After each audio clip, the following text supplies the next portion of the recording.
പറയുന്നു, യേശു ക്രിസ്തുവിന്റെ രക്തത്തിൽ കൂടിയല്ലാതെ, യേശു ക്രിസ്തുവിന്റെ രക്തത്താലല്ലാതെ പാപവിമോചനം ഇല്ലവേ ഇല്ല എന്നുള്ള പച്ചയായ പരമാർത്ഥമായ സത്യം ഈ ദേശത്തെ നോക്കി, നിലയ്ക്കാമുക്ക് പ്രദേശത്തെ നോക്കി ഉറക്കെ ഉറക്കെ ഉറക്കെ പ്രസംഗിക്കുകയാണ് പ്രിയപ്പെട്ടവരെ.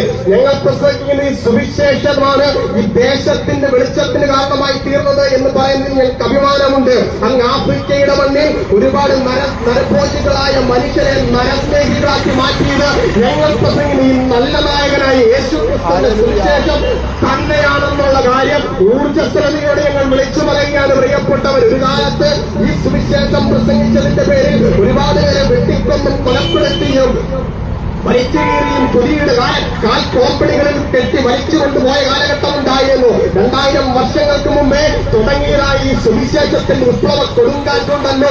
ഇന്ന് 2024 നിൽക്കുമ്പോഴും യശസ്സുയർത്തിപ്പിടിച്ചുകൊണ്ട് തന്റെ കൊടി പാലിച്ചുകൊണ്ട് സുവിശേഷത്തിന്റെ വിപ്ലവ കൊടി പാലിച്ചുകൊണ്ട് ഇന്നും ഉയർന്നു പോകുന്നുണ്ടെങ്കിൽ, ഇന്നും ഞങ്ങൾ പ്രസംഗിക്കുന്നുണ്ടെങ്കിൽ, ഒരുപാട് പേര് രക്തം ചെരിഞ്ഞിട്ടും ഈ സുവിശേഷത്തെ തച്ചുടയ്ക്കുവാൻ കഴിഞ്ഞിട്ടില്ലെങ്കിൽ, ചോല കൊടുത്തിട്ടും കഴുത്തറത്തിട്ടും മനുഷ്യരെ തല്ലിക്കൊന്നിട്ടും ഈ സുവിശേഷം ഇന്നും നിലയ്ക്കാതെ കൊണ്ടും ജൈത്രയാത്ര തുടരുന്നുണ്ടെങ്കിൽ അതിന്റെ പിന്നിൽ ഒരു കാര്യം ഞങ്ങൾ വിളിച്ചു പറയാം. ഞങ്ങളുടെ ചേതനയേറ്റ ശരീരം തെരിക്കോടുകളിൽ വീണാലും ഈ സുവിശേഷത്തിന്റെ ശബ്ദത്തെ തച്ചുടയ്ക്കുവാൻ കഴിയുന്ന ഒരേ ഒരു മാർഗവുമില്ല എന്നുള്ള കാര്യം ഞങ്ങൾ ഉറക്കം പ്രഖ്യാപിക്കുകയാണ് പ്രിയപ്പെട്ടവരെ. ഈ സുവിശേഷത്തിൽ കൂടി മാത്രമേ, സുവിശേഷം എന്ന നല്ല വാർത്തയിൽ കൂടി, നല്ല വിശേഷത്തിൽ കൂടി, യേശുക്രിസ്തുവിൽ കൂടി മാത്രമേ താങ്കൾക്ക് പാപത്തിന് വിമോചനമുള്ളൂ എന്നുള്ള കാര്യം ഒരിക്കൽ കൂടി ഉറക്കം പ്രഖ്യാപിക്കുകയാണ്. ഇങ്ങനെയാണ് യേശുക്രിസ്തു